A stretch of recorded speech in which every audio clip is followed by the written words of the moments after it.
So we learned just about definite intervals, but how do we make substitution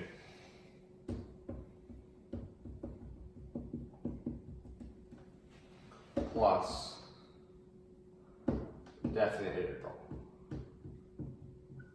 Because that's our topic for today. Mixing substitution to definite interval, right? Two decently hard topics. So if I have this, right, 0 and 1, going back to that previous example I would start off with, right? And then this makes it obvious. These are multiplied. You see the derivative of e dx inside the integral, so we're probably going to use substitution, right? So I'll make sure you guys can see that based on my writing. We'll just integrate. Well, anyway, we'll say u equals e to the x, so du is e to the x dx, right? Meaning that I can rewrite this as the integral of cos u du, which equals sine of u. Okay.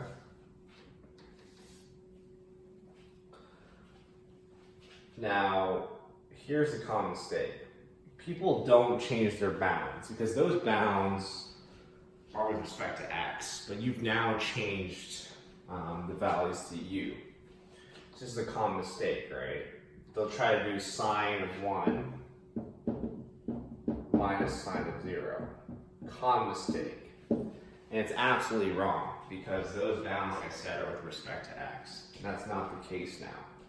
You've now changed it to u. So you sub in those values into what u is. So your new bounds, right? You can either sub back in e to the x in here, so you go sine of e to the 1 minus sine of e to the 0. You can do that, and you get sine of e minus sine of the 1, and you can type that in your calculator to get some kind of decimal answer, or you can change your balance. You can say, now you evaluate sine of u at e and 0. And 1, sorry. So that's what you do. You sub in 0, 1, and 0 to what u is, and you get the same answer, right? You go sine of e minus sine of 1. That's the same as what you got earlier. Okay? So you have to change your bounds, or you sub back in what u was, and you keep the same bounds for x. Now we go on to the topic of vector algebra. Okay? In high school, you learn a lot more of this in depth, but in university, you just want to graze the surface. Okay, we talk about vectors in R squared. Okay, that means two-dimensional space. Okay. So you have a vector, right? This is negative 1, 2. This is 1, 2. Okay. This is vector 1, 2 in space. What happens is that we can do operations with these vectors. In fact, we can add them. So if this vector is x1, x2, right? And this vector is y1, y2. We can add the two vectors, x plus y, to give us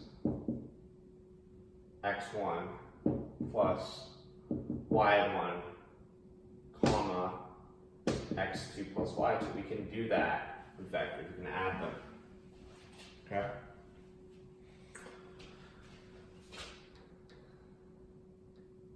How about scalar multiplication? It's not addition, but multiplication. What if I want to multiply a vector by a scalar multiple? Okay? What I can do is if I have c, right, I can go c times x1 comma cx2. Okay? it really just stretches the point of x1, x2 in the two-dimensional space. So if c equals minus 1 for this, I would simply just say minus x1 minus x2. So it happens, right? Multiply it in. That's all you would do. Yeah, let's write that in to go minus 1 times x like that. And the sketch would be, this half would be x1, x2, it's a comma there. And this half would be minus x1 minus x2. Okay? That's all you would do. And then, well, with subtraction. If you can add, you subtract, well, you sure can. Right. The subtract vectors as well. Go ahead, again, if x is equal to x1, x2, and y is equal to y1, y2, there's a 1 right there, then x minus y is really just x1 comma x2 minus y1 comma y2. So that really just equals, you can rewrite this as x1 x2 plus minus 1 times y1 y2. That's another way to write it. And then if we were to condense this again, we would just get x1 minus y1 comma x2 minus y2, right? That's all you have. Fun, fun, fun, fun.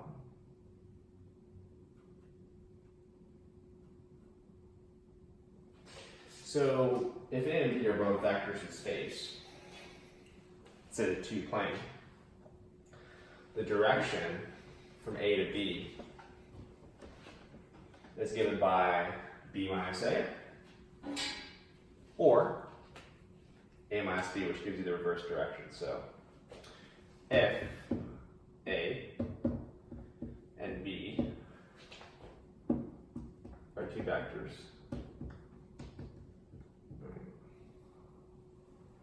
the direction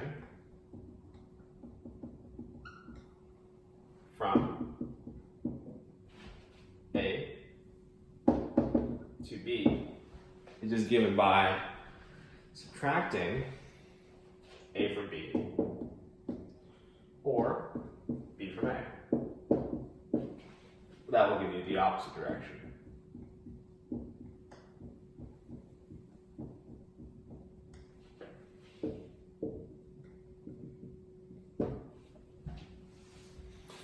So direction vector AB equals B minus A, or negative A minus B, like that. Minus right there. Okay. Not too bad. Something you can handle. That's not a dot, that's subtraction right there. Let's talk about equation of a line. I keep erasing because I do need a lot of space to cover each concept right now.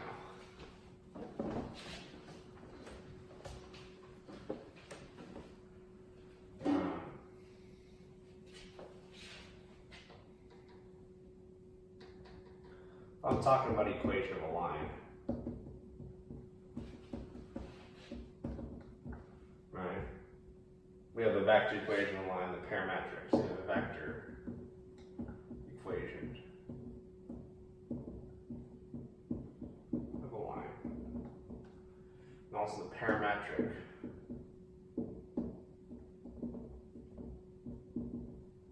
equation of a line. Two versions, okay? Vector and parametric. Okay? So that being said, if this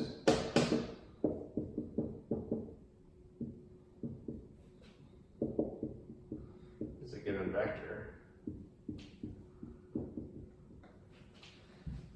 then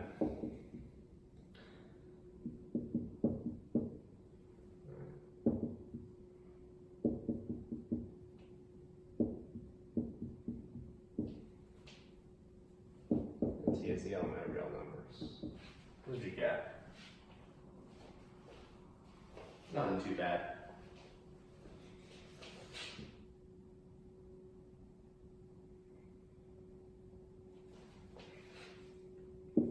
Here you have it, right?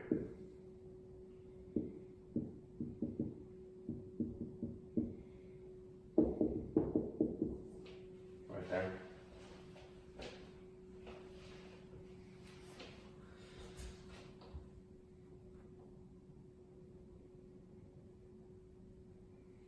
So if you want to find the equation of a line that passes through a certain point is in a specific direction, then we can find that equation.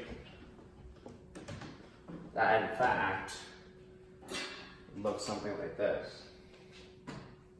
The vector equation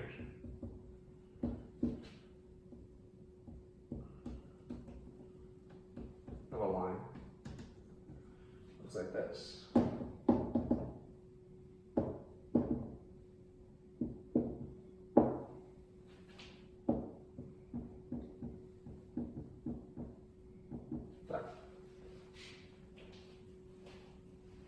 T is the element of real numbers. So this is the position.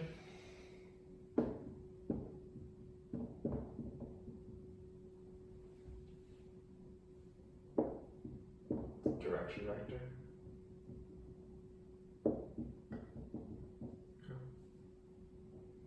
So if your position is 1, 2, the direction vector is 3, 4.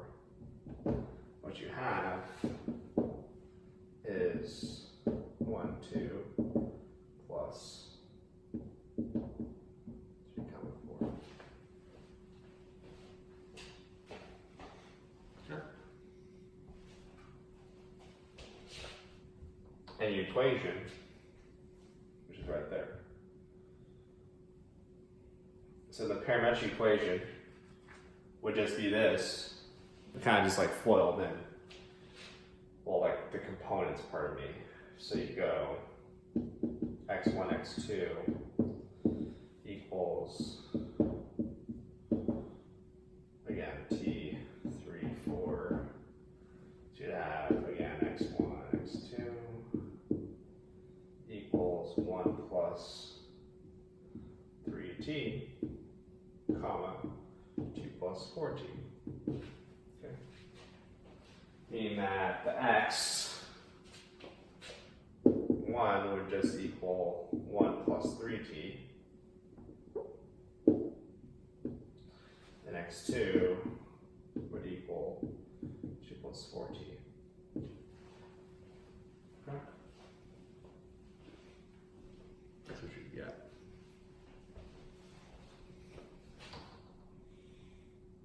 So we call parametric equations.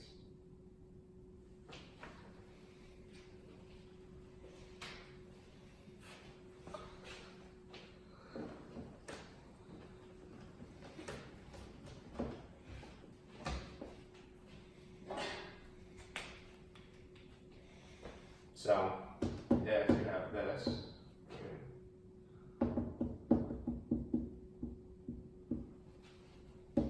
here you have it.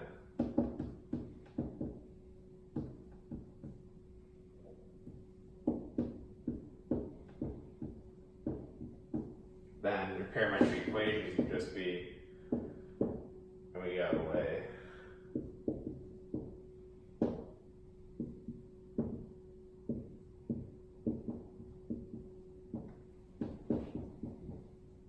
So you have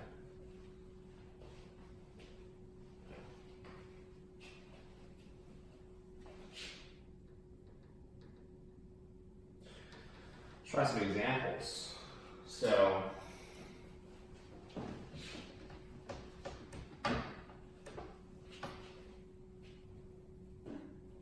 we're trying to find the vector equations. Vector equation, parametric equation of a line passes through points 1, 1 and 2, 4. Right? So x p plus pd. Okay. We know, say p, 1 comma 1. And you have 2 comma 4.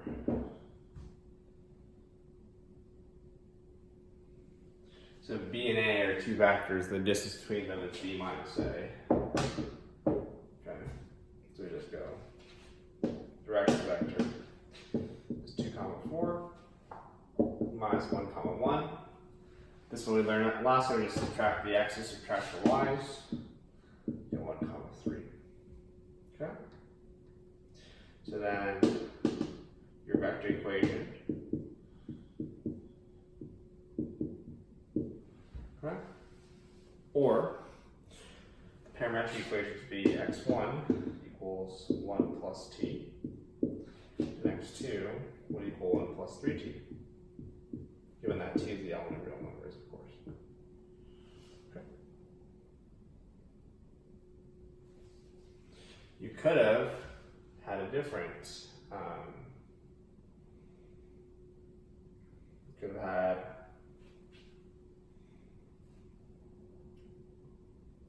this as well. Could have had x equals 2, 4 plus t 1 comma 3.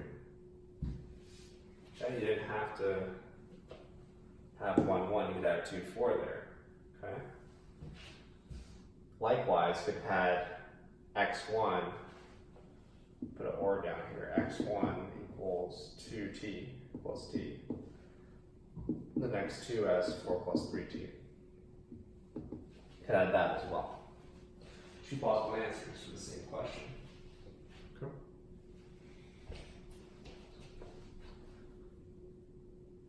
So then we exit the life of R2 and we go into the fancy vector life of R3. 3-dimensional space. So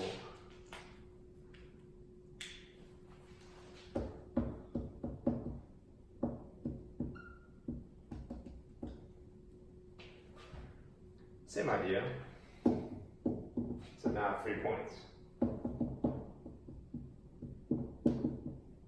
Nothing too bad. Have an x, or y and x, the z that comes out of page. Right. Here is x1, x2, x3. That's R3. We spent the bulk of this lesson talking about R2, now we're in R3, right? Meaning that same kind of concepts, right? So vector addition would just be literally x1 comma x2 comma x3 plus y1 comma y2 comma y3, which equals x1 plus y1 comma x2 plus y2 comma x3 plus y3. Okay, that would be vector addition in R3. You could also do vector multiplication, right? It would just be cx1, cx2, cx3. Okay. And you can do vector subtraction as well. It would just be x1 minus y1, x2 minus y2, x3 minus 1. That'd be vector subtraction right there. Okay. And we're just in 3-dimensional space. We haven't done anything abnormally crazy.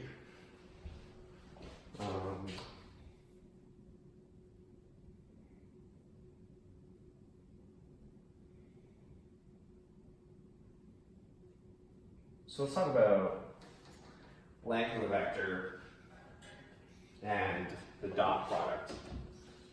Very extensive video.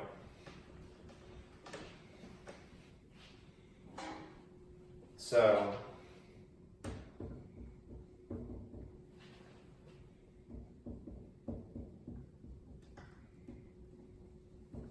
dot product. So you have this, which equals x1, x2,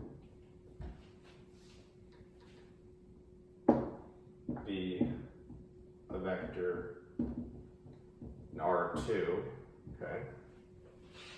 Then its length, okay, so pardon me here, we were talking about R3 about 30 seconds ago. You've recently just switched back to R2 to kind of cover the concept of length of a vector. That its length would be kind of like double absolute value of this. Square root of x squared, x1 squared plus x2 squared. Okay? That'd be the length of the vector. Okay?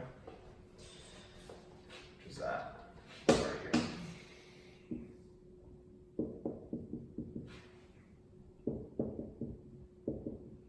Okay. Your length. Okay. So in R3, we would just have the same double arrow around. We'd have x1 squared plus x2 squared plus x3 squared. Okay? So we did R2 on top and then R3 down here. And we end off the note with parametric equations for R3. The equations of line.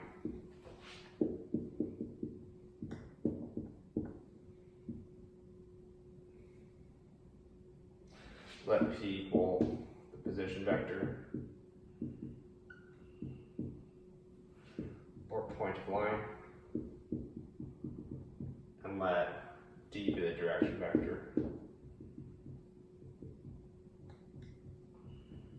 All you get is that same idea. That's the same, we just didn't really go into depth with it. We're to use the element of real numbers. Then you have three parametric equations for the three coordinates, right? So you have x1, x2, and x3 now, right? Which equals p1, tp1, p2 plus td2, and p3 plus td3. That's all you have. Three parametric equations now. That's all.